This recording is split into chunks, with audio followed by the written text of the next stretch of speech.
Hello, this is Brad Freeman, and you're listening to the Bigfoot Club. I wanted to mention, if you're listening to Bigfoot Club on any of these platforms, iTunes, Spotify, iHeartRadio, Pandora, Stitcher, Google Play, Alexa, YouTube, Listen Notes, or Deezer, please give us a comment, give us a 5-star rating, give us a subscription, give us a follow. We would greatly appreciate it. Also, please like and follow us on social media platforms, Facebook, Twitter, and Instagram.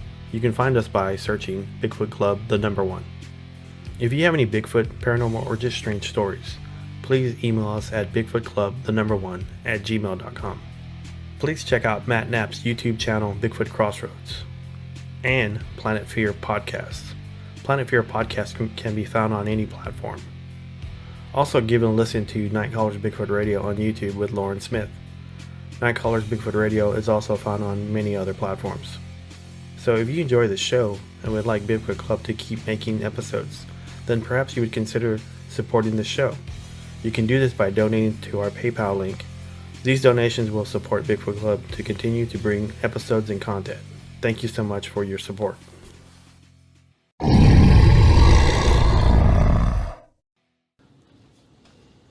Hey everybody, this is a special episode of Bigfoot Club.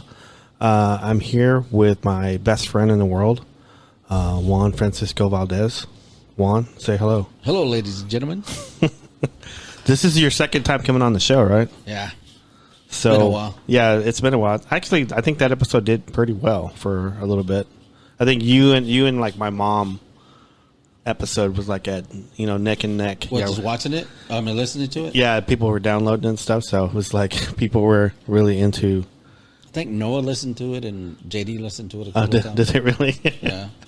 What did they think of it? That I guess they're like, it sounded like they were proud. They're like, "Hey, Dad, I heard you on a podcast." And it's like, it doesn't really happen to everybody. Yeah, I feel special. Well, normally I just did a podcast yesterday. We did it on Sasquatch, the documentary, the Hulu documentary. Yeah. And so I'm going to take some time off. So I wanted to record this episode, so I have it in tow. So whenever I can put it out. I can put it out. So, but I asked you to come back on like a while back, and you said yeah. At first you said no, but then you said yeah. But you're back on, and we can talk. Because I think we touched on a lot of stuff last time episode you were on. We were talking about Oak Cliff and the way we grew up and stuff like that. I just wanted to pick your brain about some stuff, and we can talk about Oak Cliff. We can talk about whatever you want to talk about. I don't really care. Let's talk about ass whoopings. Ass whoopings? What we used to get back in the day. Yeah. Yeah, like kids today don't get, you mean? Yeah, they don't get what they're supposed to get. No. A little tap on their hand. I don't even think they even get that. They just get towed and they get their feelings hurt, and they get call CPS. Oh, call CPS on you. And then they get a brand new PlayStation. I know, right? So I wish I had that luck. All right, so pick my brain. Do you remember? I'm not sure if you were with us at the time, but on our block that we grew up in Oak Cliff, it was. I'm not going to say the name of the street because I'm just not going to do it. Yeah. But on the block that we lived on in Oak Cliff, there was at the very end of the block, there was another street that went up in a dead end. Mm-hmm. Do you recall that? I know the name of the street. Yeah. So at the very end of the block was the woods. It was the woods that led into Clay Hill and all that stuff. Yeah, that was the top of the hill. And there wasn't a fence then at this time. Whenever we were kids. Yeah, it was just open. Do you remember? I can't remember if you were with us, but there was a time. I think it was during the summer. It was me, and I'm not sure if you were with us. My cousin George, Julian. Jungle, and Julian. I can't recall if you were with us, but we were out pretty late, and it was already dark. And we saw at the very end of our block. I've never talked to this. I never said this story on a podcast anywhere, but it looked like a guy that was walking, but he had the shape or the figure of a Goatman. Are you serious? Yeah. No, I wasn't there. You weren't with us, and so we were all sitting there. So we really, because like at the very end of our street, there was like a street lamp, And so this thing was moving in front of this street lamp. So we couldn't see actually who it was. We could just see a silhouette. And it was a person hunched over, and it had like their legs looked like a goat, like, you know, the back legs of a goat. Okay. And it was like walking, like it almost looked like he was forming.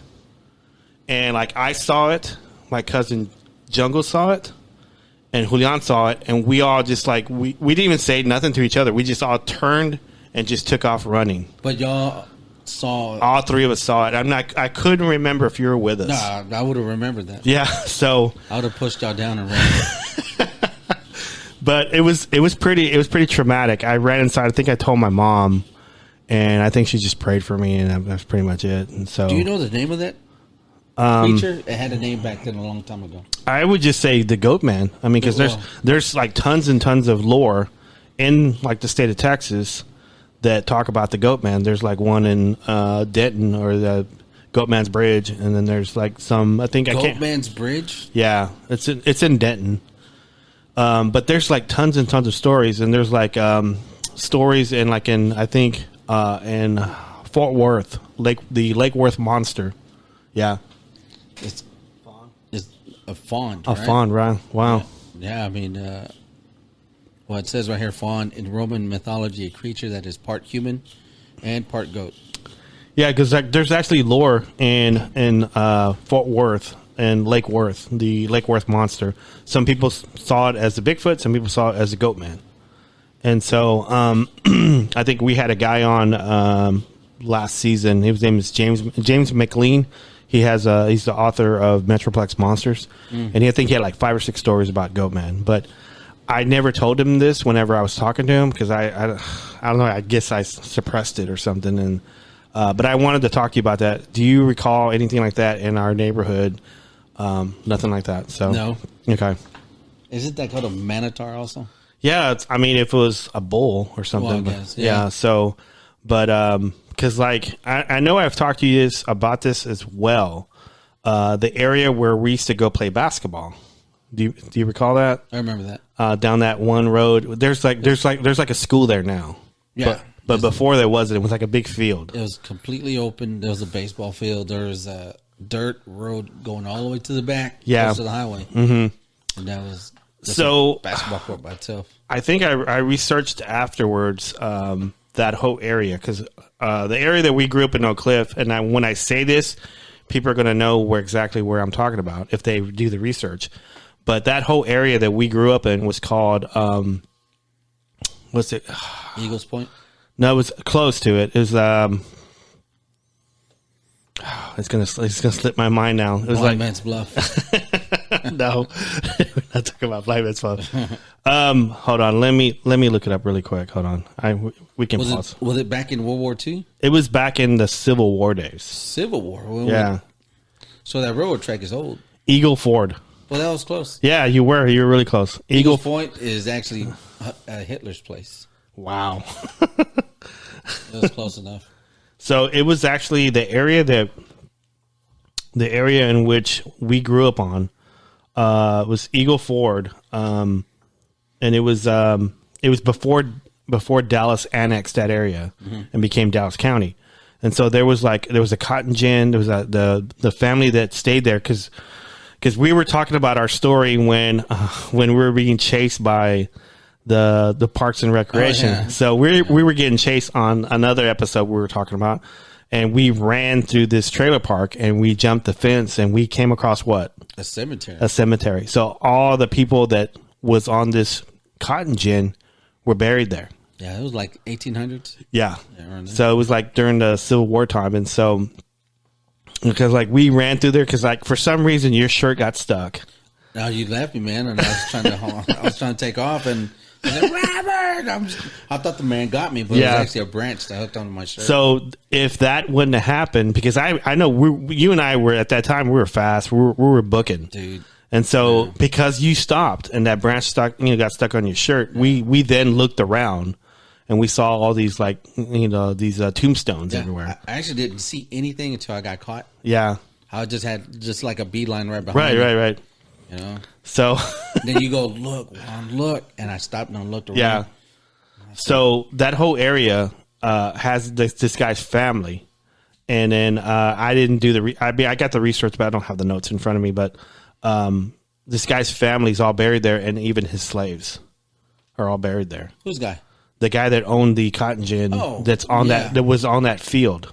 Our house is actually owned by I forgot the last name, but his tombstones, his family is in that burial site. So that whole area, because I know whenever we were growing up, we were playing basketball at the basketball field that was right next to this field. The field was where that school is there now, is where his mansion was. Yeah. And so we were playing basketball, and this basketball field, there was only one basketball court in this whole area, and it was like right clustered to the woods, like on a tree line and stuff like that. So every time, I don't know if you recall this, and you can chime in whenever you feel like it, but when we were playing basketball, there was a couple times where we would swipe the ball and would go into the woods, and I went in the woods a couple times, and I saw like it was like what's it called? It's like one of those demonic circles. I can't even think. Pentagram. Pentagram. Thank you.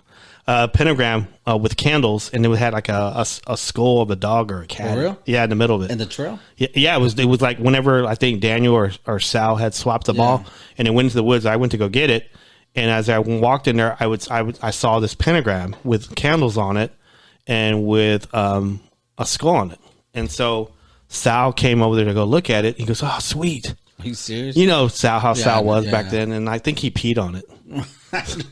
So that whole area is it's like we didn't realize how whenever we were growing up how haunted this area is. I didn't realize it. I didn't either. And so as I got to like a adult and I started researching more, I heard a story on the internet somewhere that someone had posted on that same trailer park that we ran through as kids.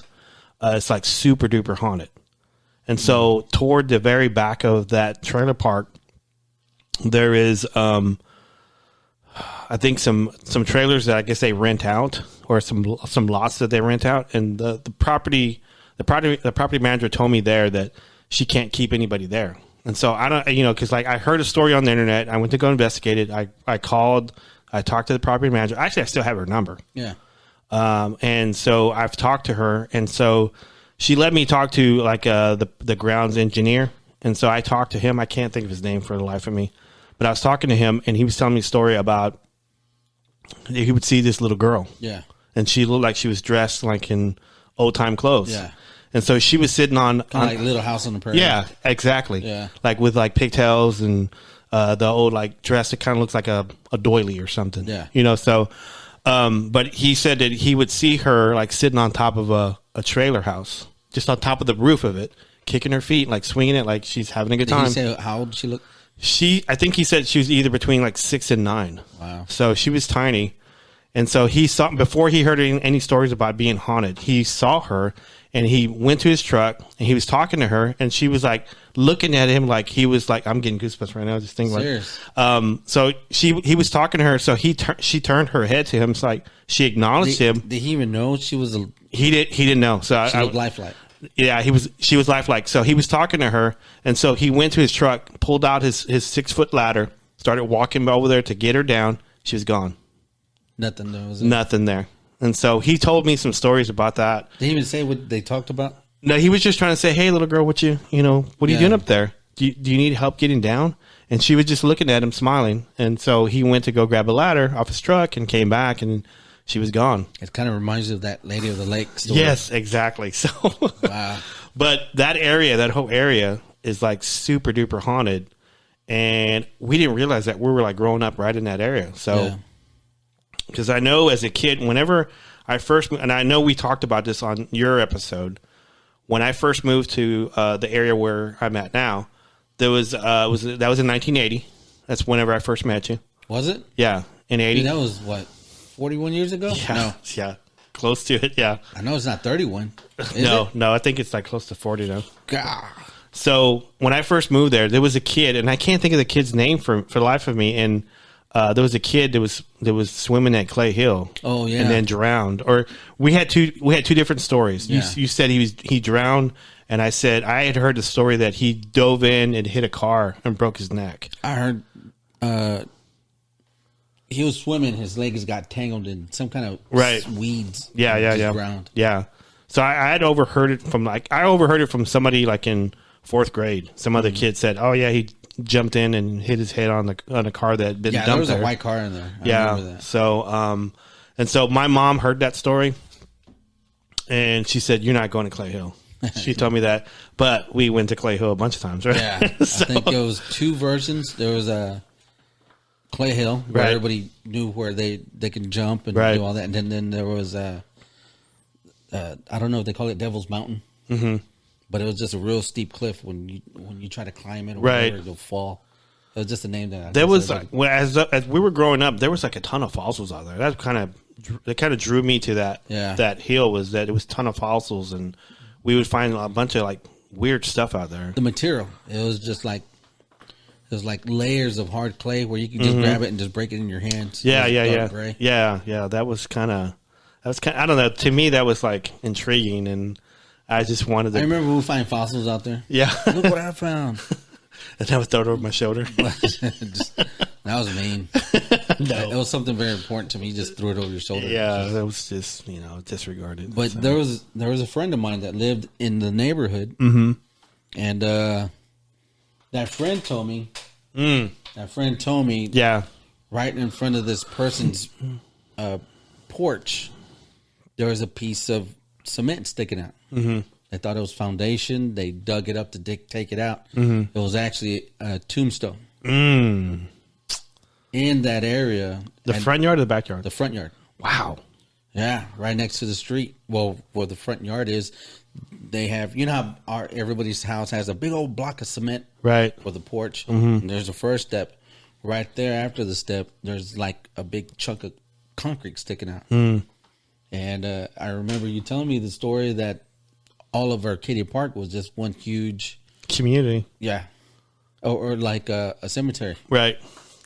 Because I remember it was like a trading post at one time. Yeah, it was actually a train station. There were like I said, the guy was he was a cotton gin guy, and he was like delivering cotton, and so it was his mansion was right next to a train track, and so it was like he was like the epicenter of business for this whole area back in that time frame. Yeah, and so he was super rich from what I read about it, and so as I was doing more research on it.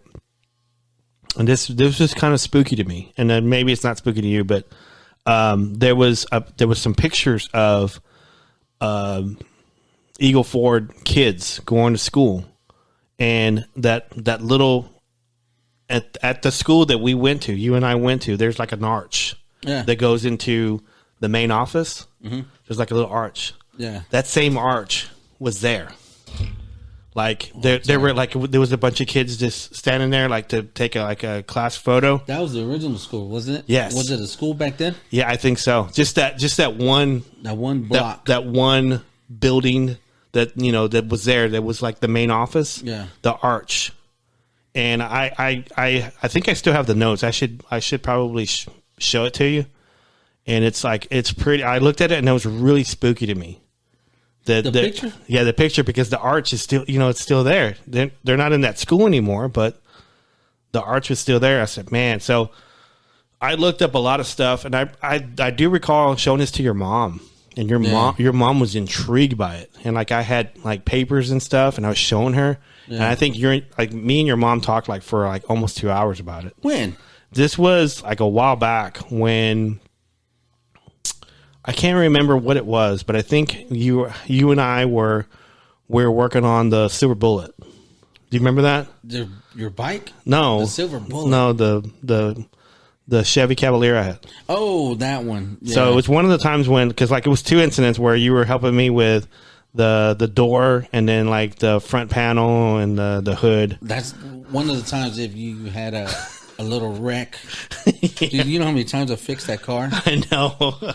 And I created miracles. You couldn't even tell it was wrecked. Man, it was. You did a great job on that. So I had 7 years of non-car payments. So, But it was one of those times when we were fixing the car, and I was waiting on you, and I was like, I think you were doing something with your ex at the time, and I was waiting on you. I don't think she was there. No, but you weren't there yet. Oh, and I was talking to your. I got there, and I was talking to your mom. All right. So I was showing your mom like all the notes on Eagle Ford, and she was intrigued with it, and so she didn't know what that place was. No, if she would have known, she never would have moved there. Probably so.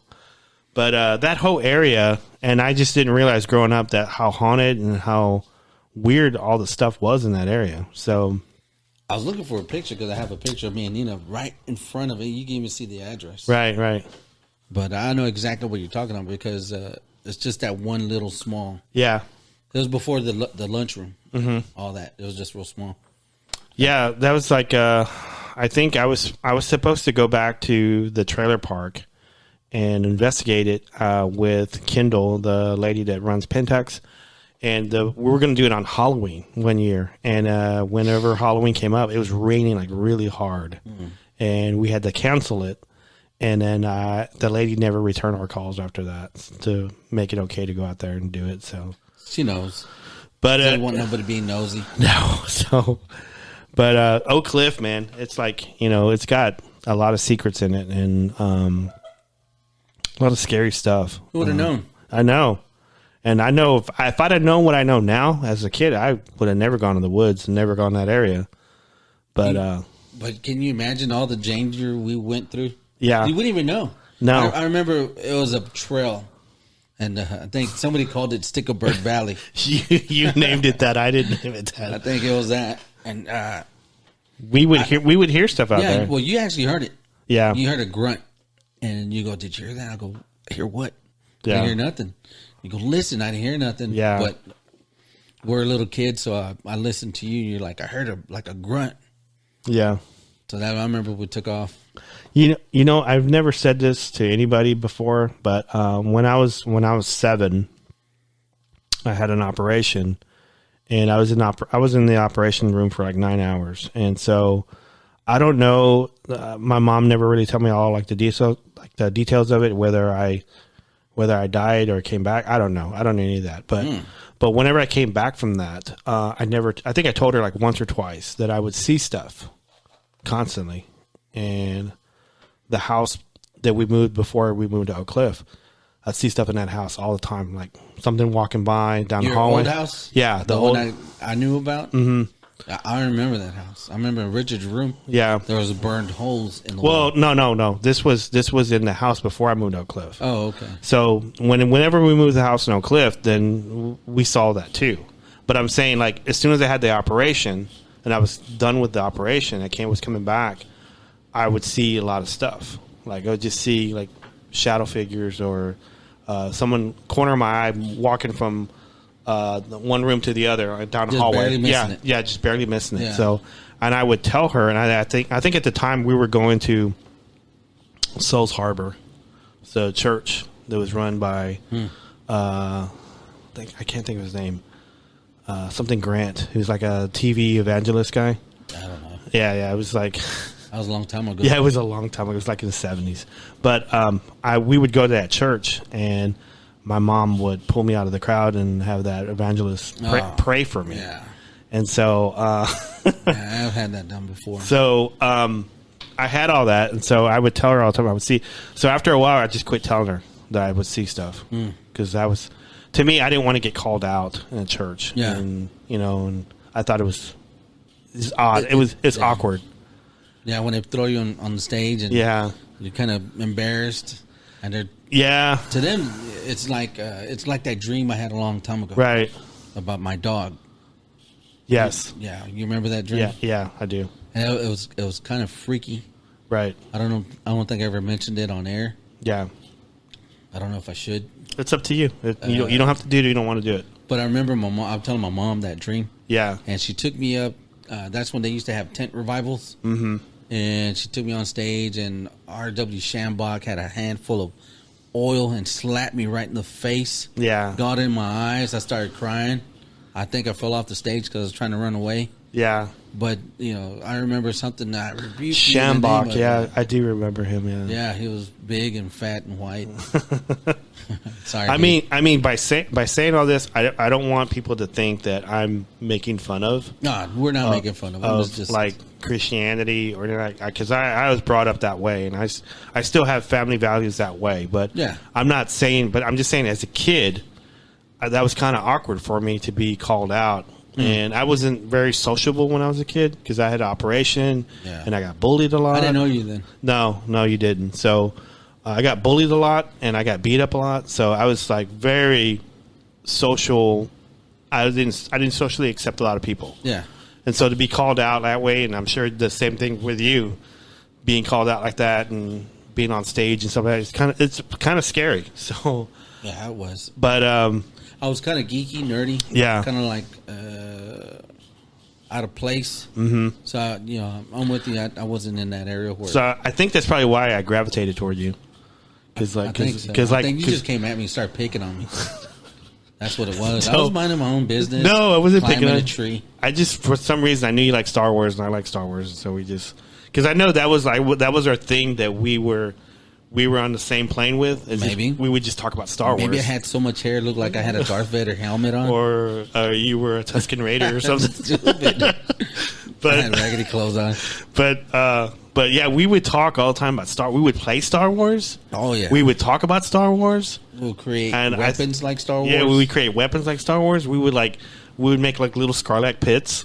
I remember that. And get sticks and stick it in there like there was teeth. Yeah, I remember that. I remember I made one out of my records. Yeah. And a bucket. Yeah. I cut up teeth and all that. We throw G.I. Joes in there. Oh, man, those were the days. That was back then. That was before video games. Yeah. No, wait a minute. I did have video games. Yeah, you did. You didn't play them a lot. You had the 5200. 2600. Oh, the 2600? Was it 26 or 50? No, you had the 2600 was the first one. Yeah, the 5200 was the color one. Dude, that was awesome. You had the color one, so I was like the kid in the block. Yeah, I know. I would like ask my mom to spend it at your house just so I could do that. So it was like pulling teeth. Yeah, I don't think you ever did you? I did. I stayed with you a couple times. Yeah, I think I spent a night over there at your house once. I think. It was a couple times, because like I think, and I know we talked about this on my last podcast, but on the last podcast I did with you, my mom and dad would make like menudo, and I hated the smell. Did you? I hated it there because like it stunk whenever they were cutting it all up. Oh yeah, in the beginning. Man, it smells awesome. I hated it. So I would like whenever, because they would do it on Saturday nights and do it for Sunday mornings because all my mom's side would come over and eat and stuff. Man, you have a big family. Dude. Yeah, we had a huge table and stuff, and but whenever they would on Saturday night, I knew it was Saturday night, I'd get like 5 or 6 sandwiches, like bologna and peanut butter and jelly, and like maybe like some beans and tortillas and stuff. Yeah. And I would put them on a plate and just walk to the room with a bunch of drinks like Kool-Aid or whatever. Yeah. And I had like a little 13-inch TV in there. And so I would shut the door and like stuff towels under the door.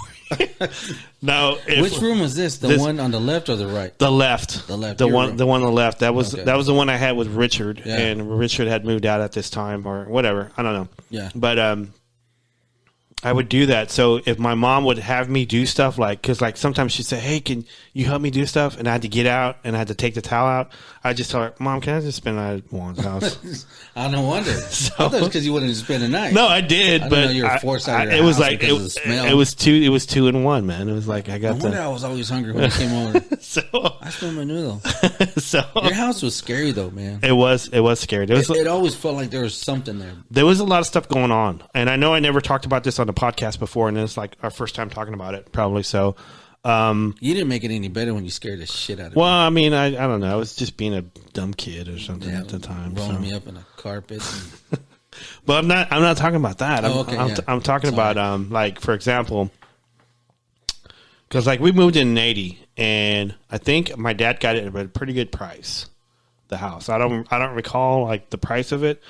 But he jumped at it because like my cousin was building a house next door. Yeah, right next door. And my mom and my aunt were sisters, and so they wanted to be close to each other. So she got the house, and then like apparently the kid that was living there before, I don't know if I talked to you, but I'm sure I did.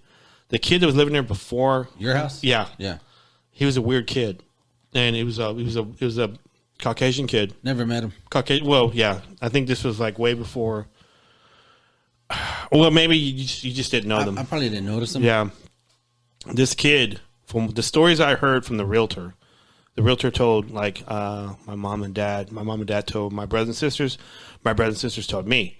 Apparently, according to this realtor, that this kid that was living there was doing seances. So he was doing seances, and he would go to the backyard and dig a hole and just sleep in the hole.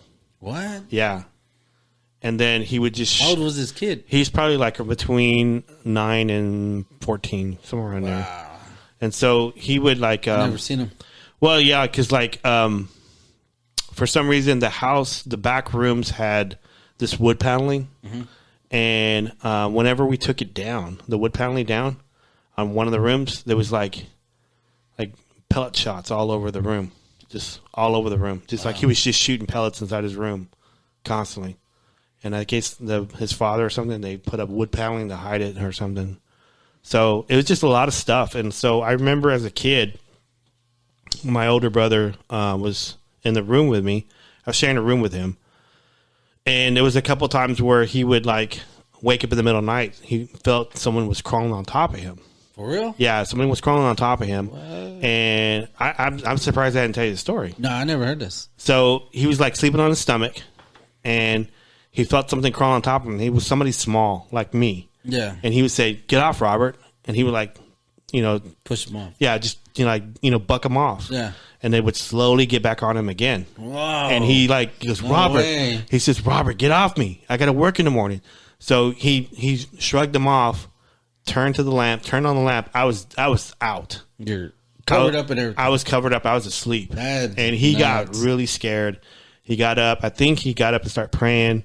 And I got goosebumps down in my legs, dude. So then we were going to this church in Oak Cliff off of Falls Drive, I think Falls, and I know what you're talking about. So we were over there. We were going to church over there. That's Westmoreland Heights. Yeah, and so this pastor came over and started praying for us because he walked into our room. He says, "It's this room. It's this room. The one you're in." Yeah, he goes, I can just feel it. It's in this room. So he started praying and did some oils and some holy water. Did it like above the doors and stuff like that. Windows and stuff. Yeah, all that stuff. So we had some stuff like that going on, and like there was also times when like I think my mom was talking about in her bathroom. She was like getting ready for going to work in the morning and stuff like that. And she could hear someone talking to her, like, because like it was like my mom's room, her bathroom, and it was like the bath, and then like the hallway door was like maybe like 8 feet away. Yeah, I remember. And she heard like someone like talking to her, and she thought it was like, my sister Mary or Sandra, and she was, "What do you want?" And she'd get up, and everybody was asleep. In the morning. In the morning, she'd be up like at 5 a.m, getting ready, blow drying her hair, and so someone would like be whispering to her, and she goes, "Who? What? What do you want? Go back to bed." And she'd get up, and there was nobody there. So she'd get up and go to the door, and then she'd see like my brothers and sisters still in bed asleep. See, I knew there was something about your house. Yeah. So now, what do you think? I always got scared, and then you do what you did, and didn't make it any better. Yeah, it was like a lot of stuff going on in that house. So. I don't think anything ever happened to my mom's house. No. As far as seeing anything or feeling anything. I'm not saying that I'm like a medium or something like that, but I've never felt any. I mean, I've been to places and I felt stuff. Yeah. And it's like one of those things that it's not always working. Like I can't say, "Okay, I'm going to go here and read this," or "I'm going to figure this out." It doesn't work that way. It's either it just works sometimes and it doesn't. Mm-hmm. So I've been in areas I said, "Man, like I've been into some areas like in Oklahoma, Brown Springs. We did an episode on it, and it was like a bunch of stories about Bigfoot in that area. I went there, and as soon as I got out of the car, it was like I felt like a pressure on my chest, like someone was holding my chest down. There. Yeah, it was just a lot of energy there. It was just really crappy. So whenever I'd go to your house, I never felt that. Yeah. How about my old house in Arlington? Remember I told you I felt something in the room? Yeah. That's when I told you. I felt like I got attacked by a spirit, and you said that's impossible because they don't do that. Right. But I remember laying in my bed and looking. I was falling asleep. Now, this is the part where I did some research where your mind is still asleep. Yeah. Your head is still awake. It can't tell what's real or not. But what I did was, I remember I was falling asleep and I dozed off, and I remember opening my eyes. And when I opened my eyes, at the doorstep, there was a sailor man. Yeah. And I said, I caught you. And I remember saying that out loud. Then all of a sudden, he rushed to the side of my bed. Yes. And he screamed to where I remember. Oh, my God. I felt wind actually blowing against me when he was screaming right in my face. My hair stands up. And imagine a very powerful wind, like a fan blowing at you. I felt that, and then when I was frozen. Right. I get frozen. I do remember this story. Yeah, I remember you telling me a story because I recall you telling me a story. I went there either the next day or a couple of days later. You did. And I brought the K2 meter, and I was doing a base reading in your house, and it was something. It was reading like 10 milligauss, like right in the hallway that led up to your room. Outside of, it was coming out of my TV. Yeah, it was the hallway that was leading. It was leading to your room, across from your son's, right next to your stepdaughter's room. Yeah, like outside the hallway. Right across the hallway. So it was like the whole house was okay, but as soon as I got to that one area at the end of the house, it was like 10 milligauss, and there was I also recall that the fuse box was not in that area. So there was something going on in your house, and I think didn't your ex got some investigating group there? No, that was you. No, I actually didn't get to investigate it. Well, somebody had cameras and all that. They made us stay outside in the cold. That wasn't me. Had to be you. No, she caught someone else. Because I remember this. Because I got upset about this because I told you I was upset. See, I thought it was you. No, because I remember somebody got the cameras. They put the cameras in every room. And then made us stand outside in my driveway for at least 30 minutes while y'all recorded everything. It wasn't me. I can swear to God, it was. I promise you, because I remember being upset with. But she doesn't know any paranormal people. I wasn't upset with you. I was upset that she picked someone else. I thought it was you. No, it wasn't. My apologies. I promise you it wasn't me because I wanted to do it. Yeah. And she called someone else. Maybe she did. Yeah. I think she got one of her coworkers, friends or something. But it wasn't me because at the time I had already stopped researching with a group. But if I needed to research, I knew some people that had cameras and stuff that would, drop at a, drop of a hat. Yeah. Because there was kids involved, like, your son and your stepdaughter. Yeah.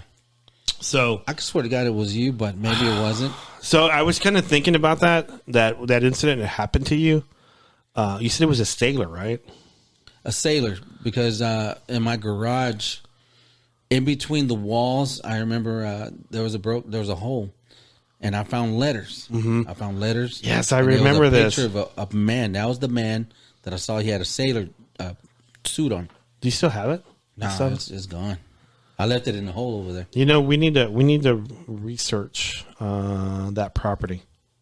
We should research that property. I still got the address in my head. Yeah, because normally, I don't know if you know this, and there's people that are listening, and I do this. When I say this, you got to do it with the homeowner's consent to do it. Yeah. You can do it. It's open records, but I hardly say to do this to people because I don't want people to, stalk somebody by doing this. Yeah. But the way you could do that is that you just look them up on the county appraiser.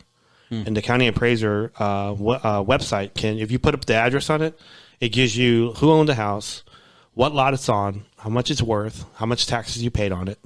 It gives you all that. It gives you deed numbers. Oh, okay. And then once you have deed numbers, you can go to the county clerk and ask for this deed. It's going to cost you money. If you physically want a deed to see who was actually owned the house, then it's going to cost you money for copies, And so you get deeds, okay? You get deeds and you get the person. You've done this before? Yeah, of course.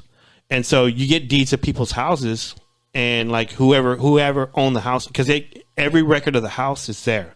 Yeah. So if the house was built in 24, it'll have every deed that's the house has been owned by. Yeah, transition buys, buying or whatever, however you want to say it.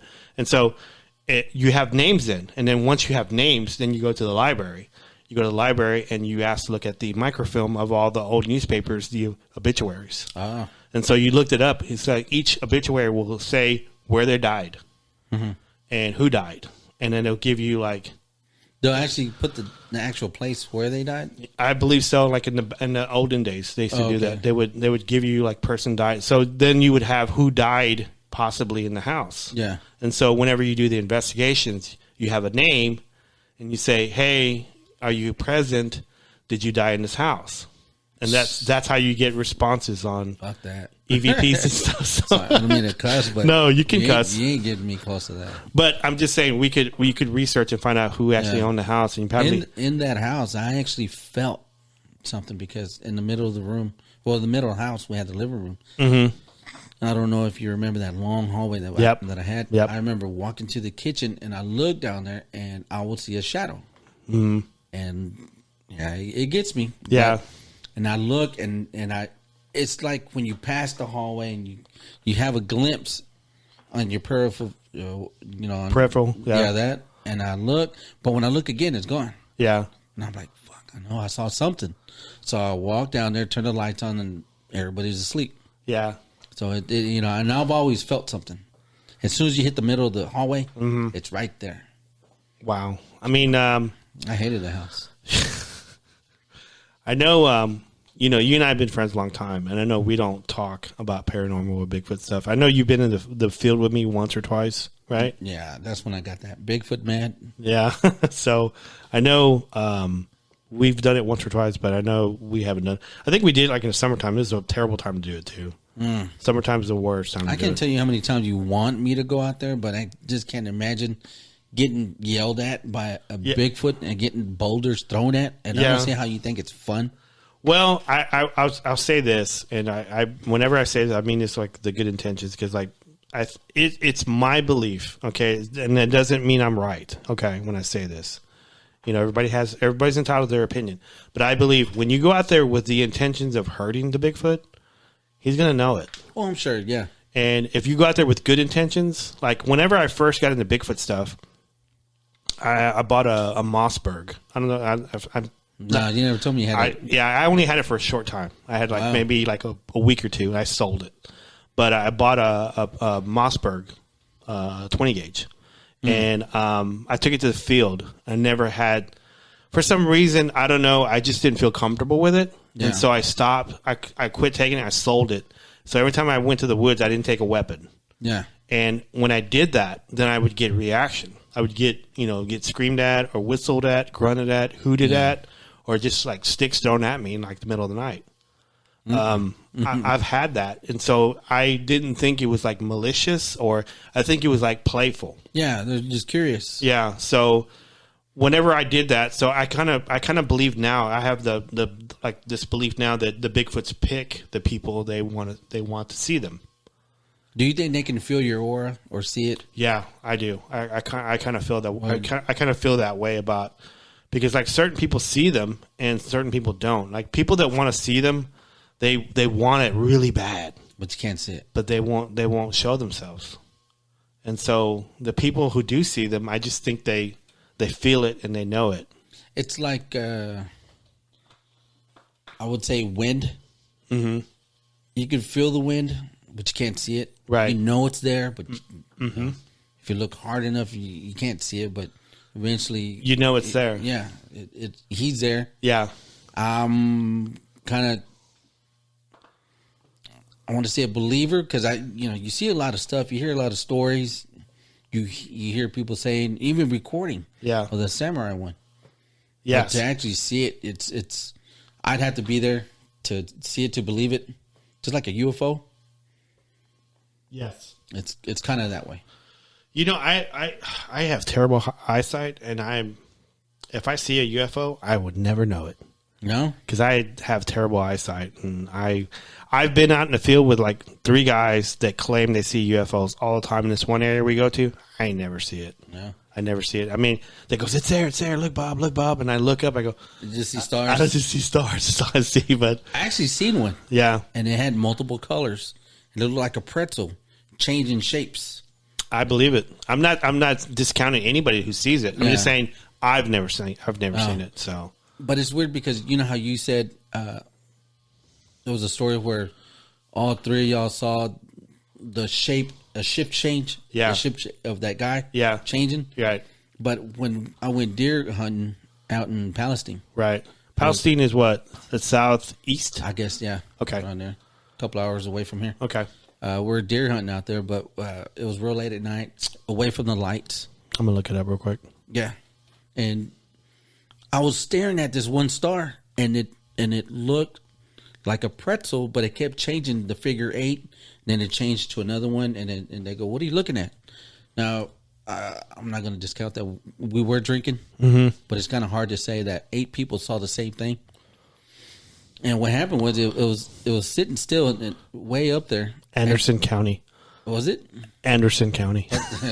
What a name. No, I'm sorry. Go ahead. Out of all names. Go ahead. I'm sorry. Well, when we looked at it, it had dropped. Uh-huh. Like from where we're looking at it, you can say it dropped like an inch in the sky to us. And then everybody looked at each other like, "Did you see that?" Then it went back up. And then it went half through the drop and went to the left. And like, "Did you see?" Everybody was like, "Did you see what we saw?" And like, everyone's looking at it.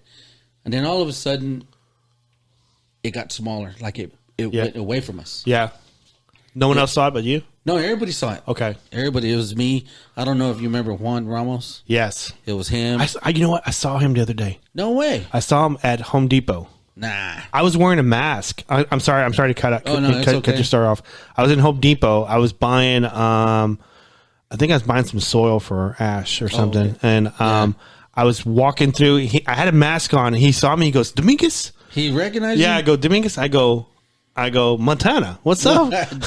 Because we hardly ever use that name, and you know, but only people who know him call him that. Yeah. And so he goes, "What's up, homie?" And I shook his hand and I gave him a hug. And Juan Ramos. Yeah. So it's just kind of weird. Just kind of weird. But go ahead with your story. We went out there with his father-in-law, and everybody had owned a piece out there. Yeah. And we're like, "Okay, what did it do now?" And we're describing the motion that it was going through. Everybody saw it. Then it backtracked. Yeah. I can't tell you if it was a mile or a quarter mile or whatever, but it looked like it went away from us, which made the image smaller, and then it just disappeared. It was gone. And like maybe a year or two later, I was looking at UFOs on TV, and the same one that I saw, somebody was looking through a telescope, and they saw it outside the universe. I mean, outside of Earth, and it was the same. It looked like a rainbow. Yeah. It was just moving like I want to say like a jellyfish, how it had colors blending through. It looked like that. Wow. It was just weird. And that was my encounter with, I guess you could say, a UFO. How old were you then?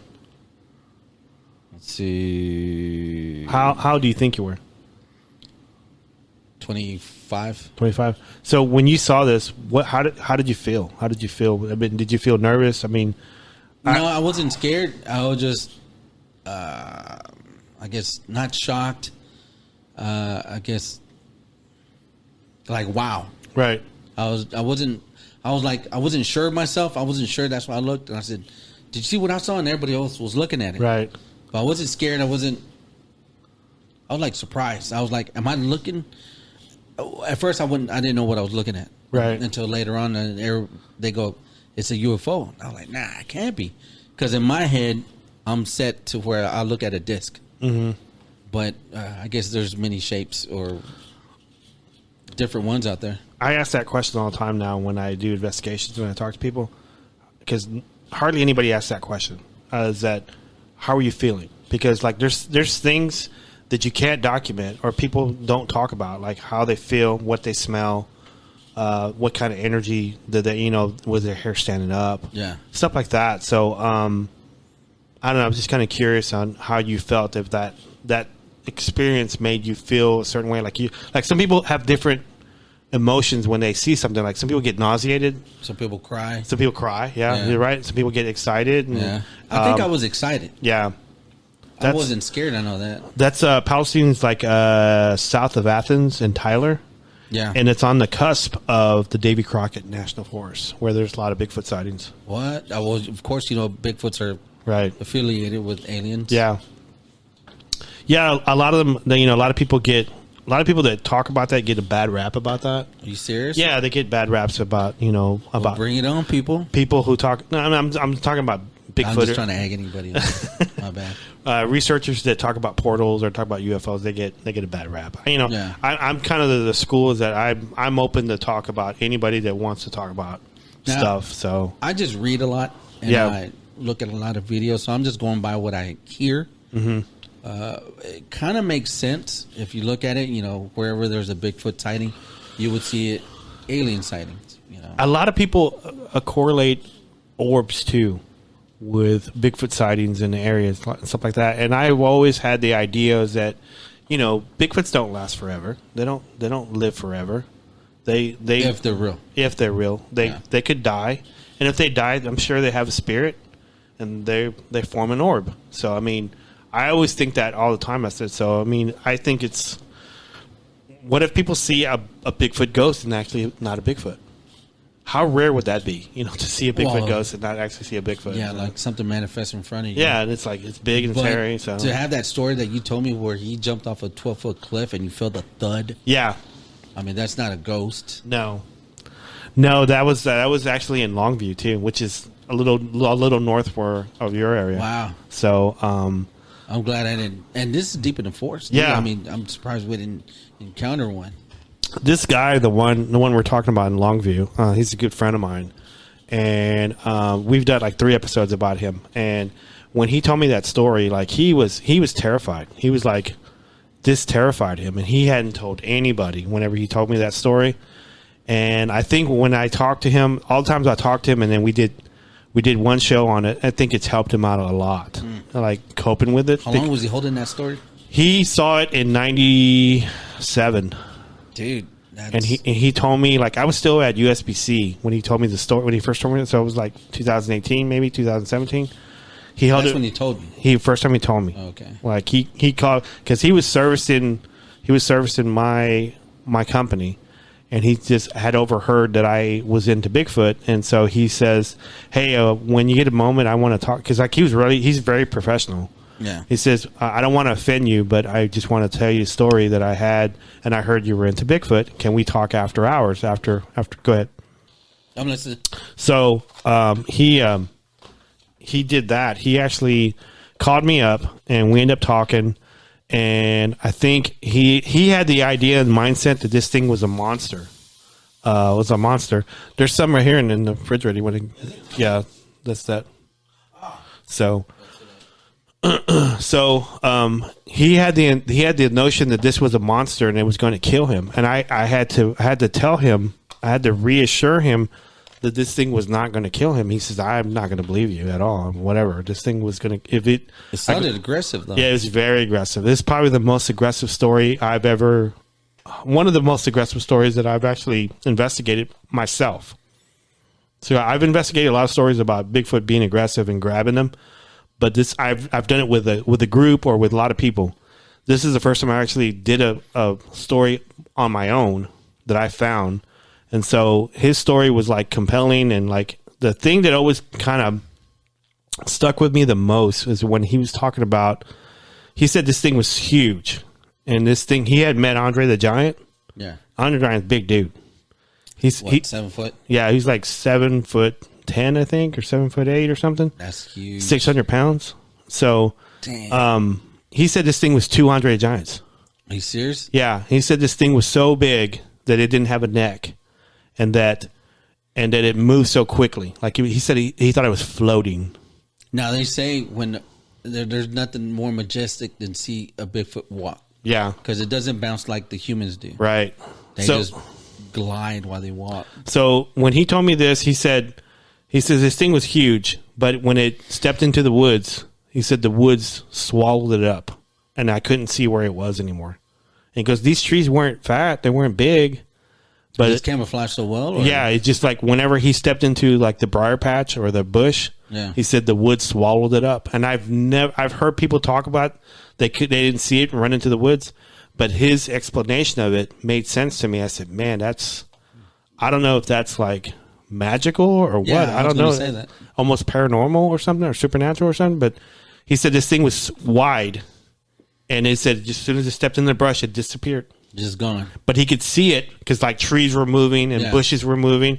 As he's running up this trail, going back to that trailer, everything was moving as it was moving. So like he was just knocking stuff over, like almost like a truck going through a train going. Yeah, I mean it was shadowing them as he was leaving. So that's scary. Yeah, I would have moved. Yeah, I don't. Well, I mean he wasn't living there, but he was visiting his brother-in-law. So that's right. But anyway, we're almost on an hour. Are you serious? Yeah, we're at like 53 minutes. Wow. Didn't feel like it. It didn't, did it? No. So, I don't know. I wanted to talk about Oak Cliff, but we never even got to it. Well, we can. I mean, but I'm more interested in sightings. Yeah. There's a lot of theories out there. I'm still stuck on mine. Yeah. Where we're actually in the past and we've evolved in the future as aliens. Right. But I've always liked this theory of yours. Go ahead and say it. It's like the only reason why the aliens are coming back is to see the past history on how they evolved to what they are. Mm-hmm. Kind of like if we made a time machine and we went back to the Neanderthal. There's different versions of Neanderthals. There's I don't know, maybe 5, 6, maybe more. People don't get mad if I just say that. Mm-hmm. But maybe aliens. They even said aliens. They made us. Now there's a lot of religious people that are going to get mad. I'm sorry. I'm just saying what I saw in the videos. There's a religious people where God made us, and there's scientific people that say aliens made us. Mm-hmm. My theory is that we've evolved from the cavemen to where we're at now, and to where their studies show that when you do space, when you go up in space and you're in a spaceship or whatever, your body evolves. Your lower part of your body gets small, and due to lack of gravity, your bones change and your upper body gets bigger. So, and it's like when people go into space, also too, because I'm not a scientist or none, but when you go into space, time doesn't exist the same as here. That's true. So that's kind of scary. It is scary.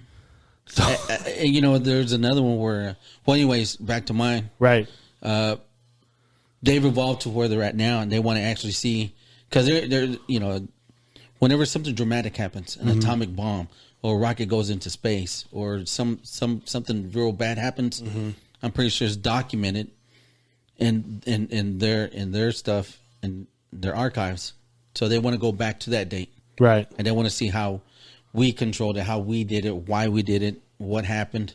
So it's actually us in the future coming back to see our own selves. Right. A lot of you know what? A lot of scholars and a lot of authors say that same theory. Because I remember you talking to me this like years ago. I think you wrote it on a napkin. I did. That's when we lived in Irving. Yeah, you wrote it on a napkin, and you gave out this theory. And I wish I still kept that napkin. Yeah. But I wrote it more clear back then. Yeah, you were, because there's tons of people who's actually said that they don't believe that they're visitors from another world. They think it's visitor from another time or another dimension or a parallel dimension or something like that. Because that stuff like that's scary, man. It's like actually us evolving into that, and I want to see how we got to where we're at right now. Or it's like they come back to keep us on that line to get to where they're at now. They're guiding us. They're guiding us to make sure, okay, let's make sure that they're doing this, or they discover this, or they stay on this path, and so it could be where we're at now. And another thing is, I'm thinking the world's going to end due to our mass destruction. We're destroying the earth, and they're coming back and they're telling us, hey, look, we're giving you the technology to create biofuel, to create fuel from the sun, right? To create natural resources. And what we're doing, we're creating plastic. We're fighting over oil. We're fighting over that. We're destroying ourselves with gas and chemicals that are going into the ozone, destroying it. And they're coming back, giving us the technology, accidentally crashing, but giving us the reverse engineering. Man, we're like going deep on this. Sorry, dude. No, you're fine. You're fine because I Oak Cliff rules. Yeah, Oak Cliff, that's our hood.